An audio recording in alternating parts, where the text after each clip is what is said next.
Welcome to this episode of the FCPA Compliance Report, where I go meta as I visit with Matt Ellis and Alejandra Almonte, the co-host of the only Spanish language and Portuguese language podcast in compliance that's produced in the United States, Ola Compliance. I know you'll enjoy this episode.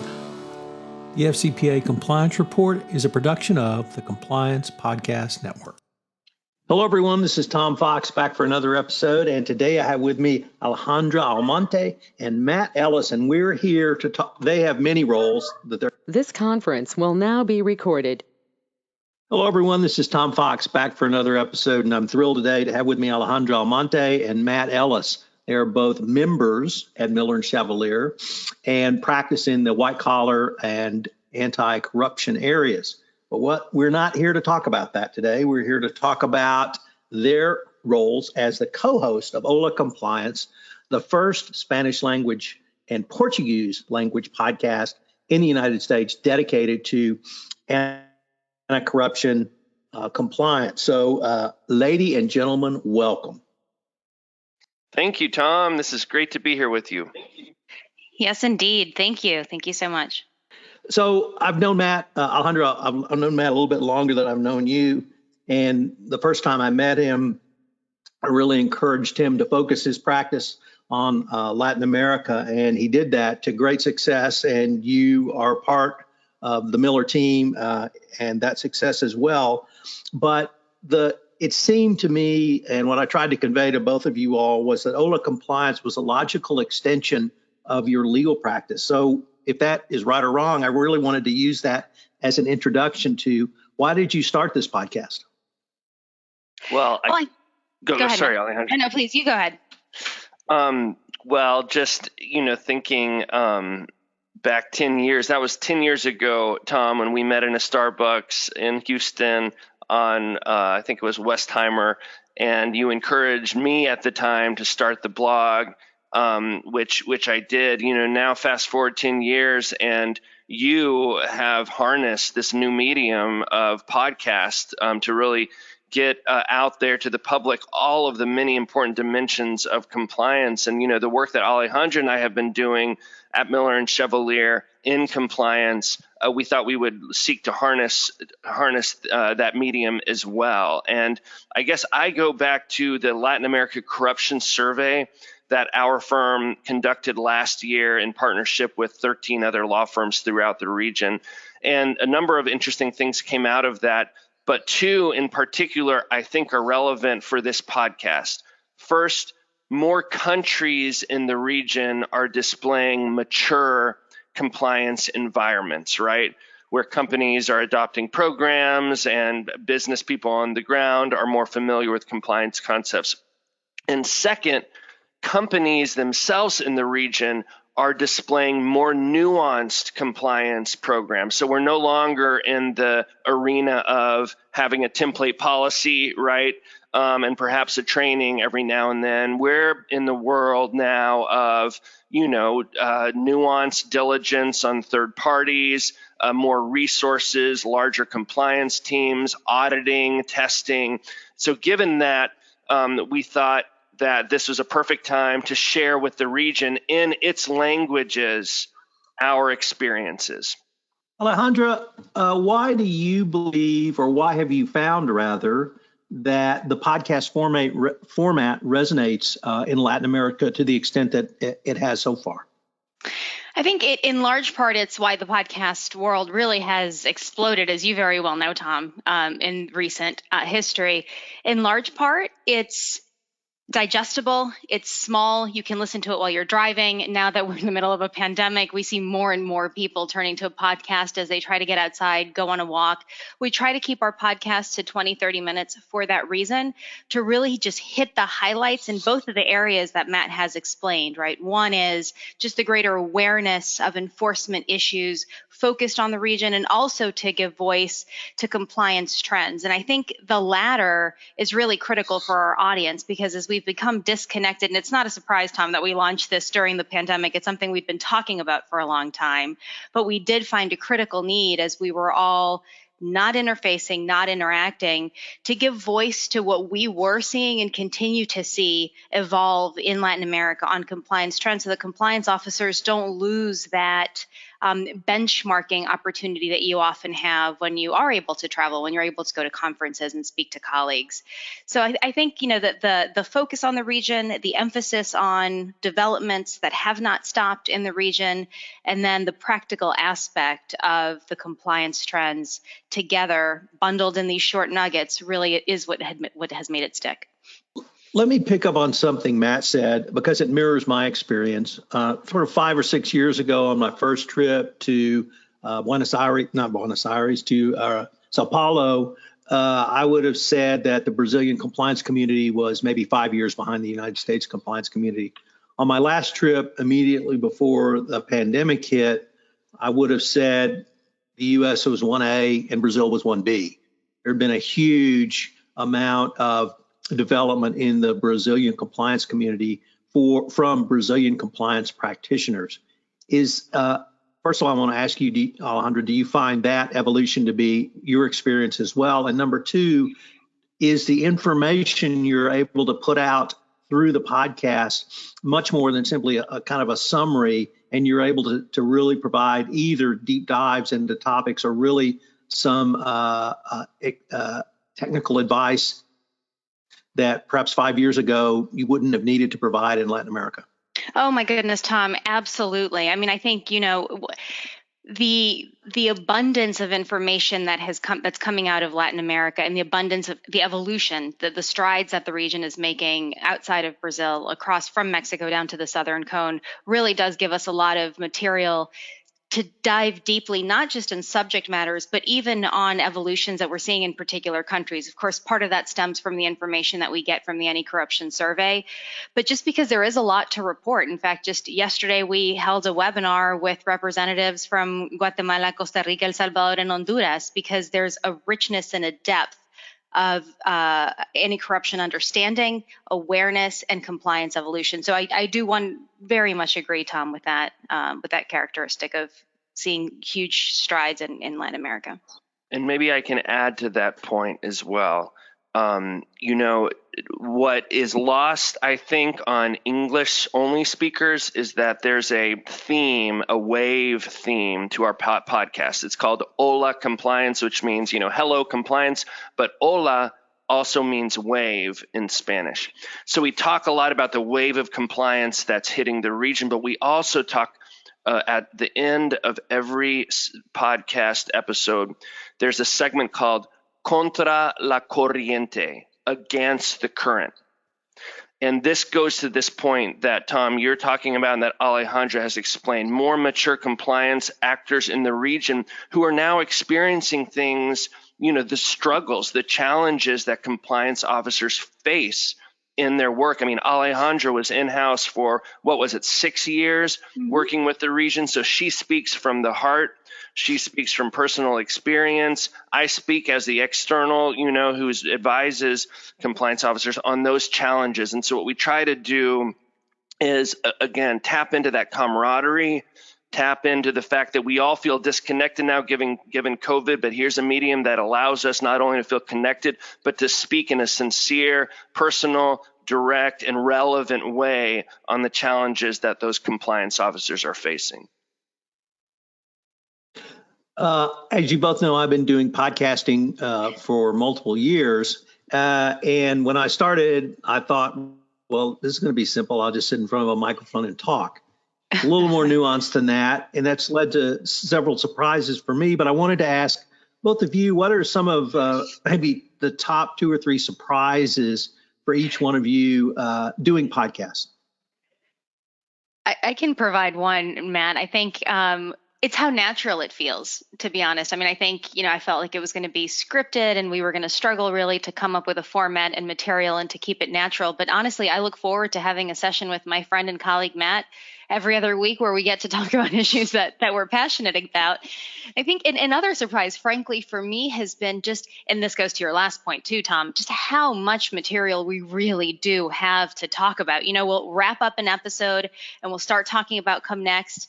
And I will tell you, every other time before every other recording, we're emailing, chatting, calling each other. We need to pivot and talk about this other piece that we just saw or this other development in Latin America. So it's almost, the cadence works very well, but we've had to table some material because things are evolving pretty quickly, even during the pandemic. So I would say those are my top two.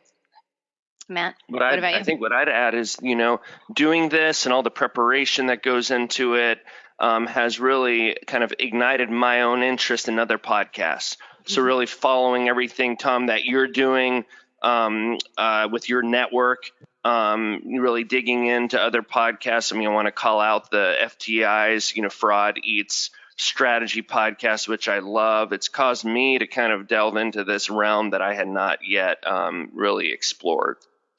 This is not, first of all, before I get to the Portuguese question, Matt, I know you speak extensively in Mexico.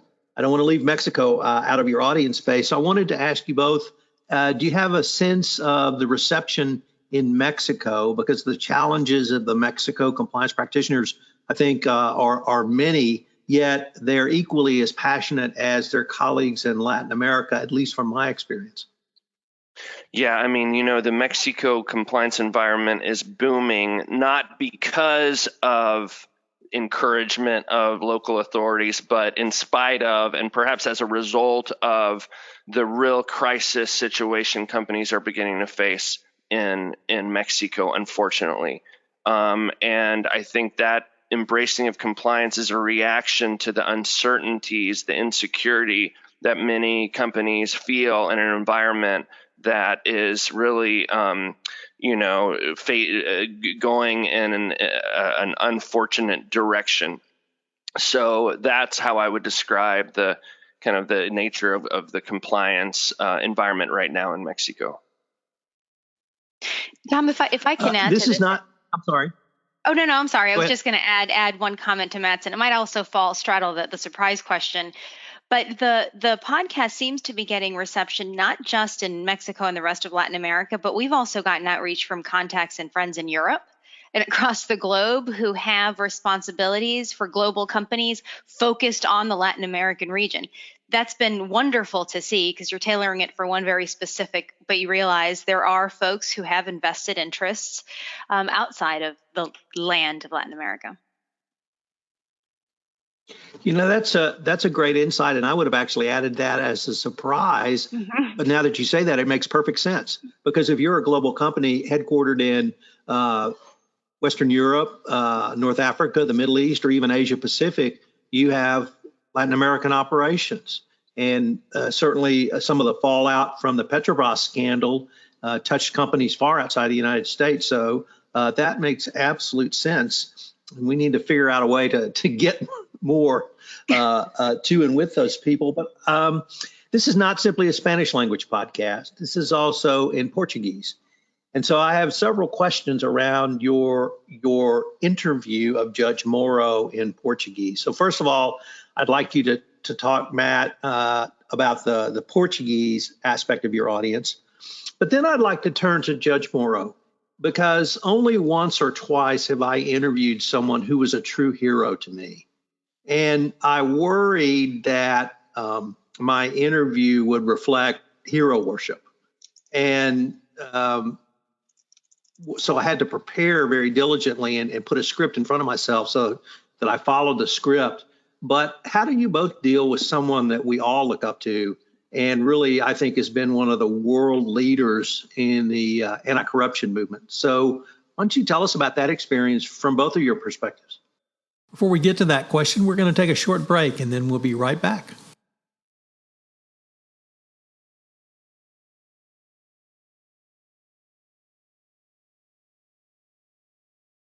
Well, on the point of, why include Portuguese, Brazil is vital, right? It's vital. Not only is it the largest economy in Latin America, but it's the largest economy by a factor of 2.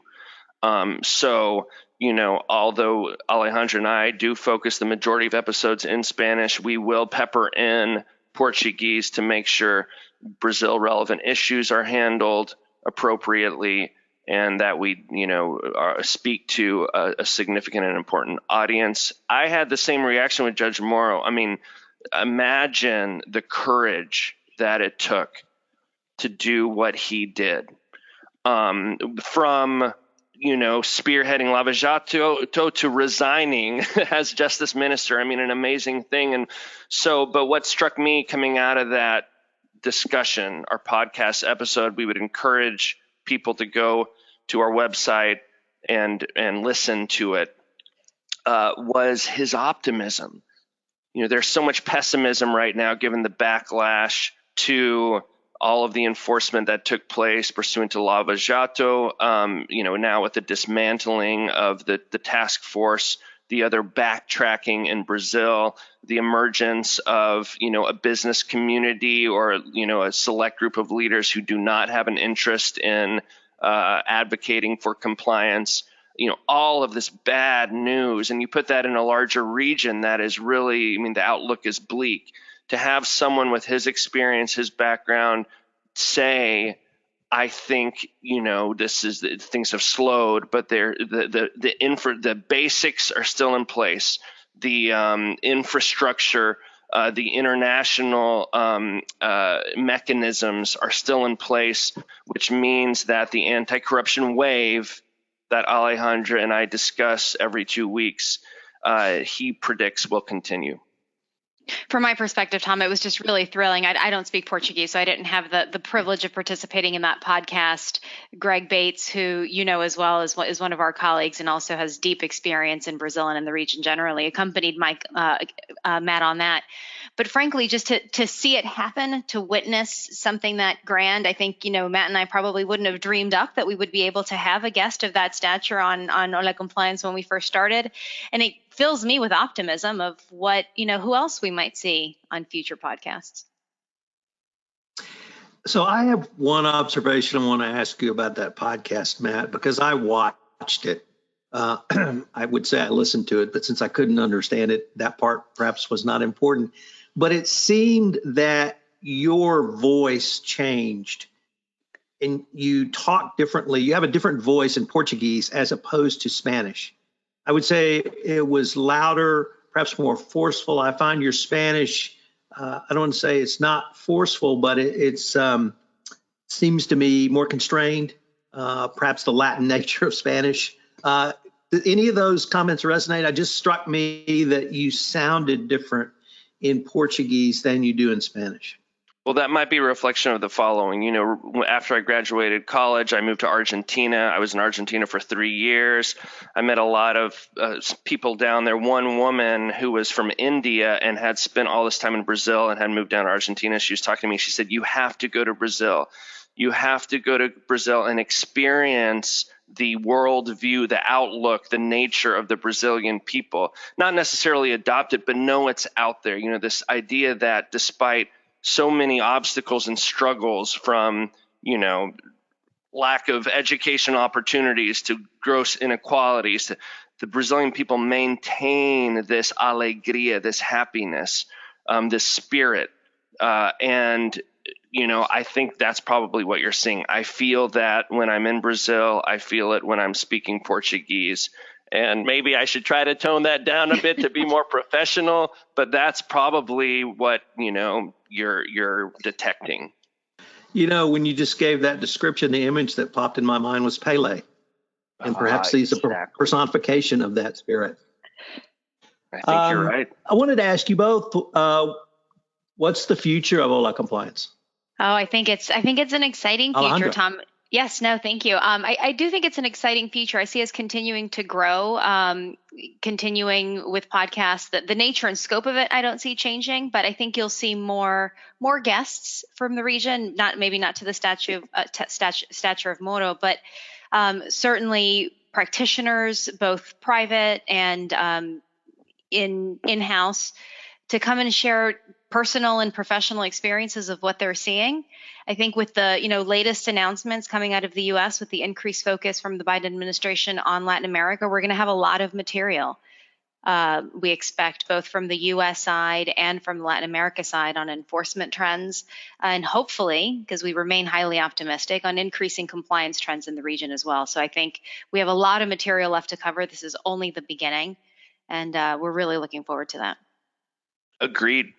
And I think we're going to be exploring kind of the non-traditional areas of compliance as well, being able to hopefully educate, feed that information to the region. 2 examples. First, the Inter-American Development Bank just last month published its new report on its sanctions system, and it has a wealth of information that's relevant to the region. It's not something that a lot of people have been talking about. The compliance expectations of the multilateral development bank community are different from those of the DOJ, SEC, go down the line. That's one thing we might explore. As you know, Control Risk and the American Society recently produced another interesting report on the ability of local democracies to fight corruption. That's something that can be explored, as Alejandra says, through interviews. There are a lot of directions to go, which we intend to do. So I'm going to end by asking you both where listeners can find Ola Compliance. But in addition to giving that information in English, Alejandra, could you give that information in Spanish? And Matt, could you give that information in Portuguese as well? So Alejandra, if listeners wanted more information on Ola Compliance, where could they go? Claro que sí, gracias Tom. Nos pueden encontrar en Apple Podcasts, en Spotify y a través de cualquier otra plataforma en la que utilicen para bajar sus podcasts. Y también añado que si nos quieren ver en video, hay un canal en YouTube donde también nos pueden encontrar. Certo, e para nossos amigos do Brasil, é possível pegar o podcast em Apple Podcasts, Spotify, YouTube, qualquer lugar que você está procurando seus podcasts, e nesse lugar vai pegar o podcast Ola Compliance também. And I'm going to add in English that you can find Ola Compliance on the Miller and Chevalier site, Apple Podcasts, Spotify, and of course, on the Compliance Podcast Network. Alejandra and Matt, this has been a ton of fun. I really enjoyed your podcast. I really appreciate you bringing the Spanish and Portuguese language to the podcast world and compliance. I think it's a huge addition. And frankly, I can't wait to see where you guys take this. So thanks. Thank you, Tom. Thank you so much. Thank you, Tom, and thank you for everything you're doing with the network. Hello, everyone. This is Tom Fox again. I'd like to thank you for listening to this episode of the FCPA Compliance Report, a production of the Compliance Podcast Network. We have a great new show on the Compliance Podcast Network called Mo Forecast, which is a podcast of the law firm of Morrison & Forster, hosted by James Koukios. Check that out on the Compliance Podcast Network. Also, we have a new podcast, Survive and Thrive, where with my co-host, Courtney Nordrum, we take a look at compliance disasters, some of the lessons learned and red flags missed, plus what you can do to avoid them going forward. I know you'll enjoy this great new series, Survive and Thrive, which posts every other Tuesday on the Compliance Podcast Network. Thanks so much for listening, and I look forward to visiting with you again next week.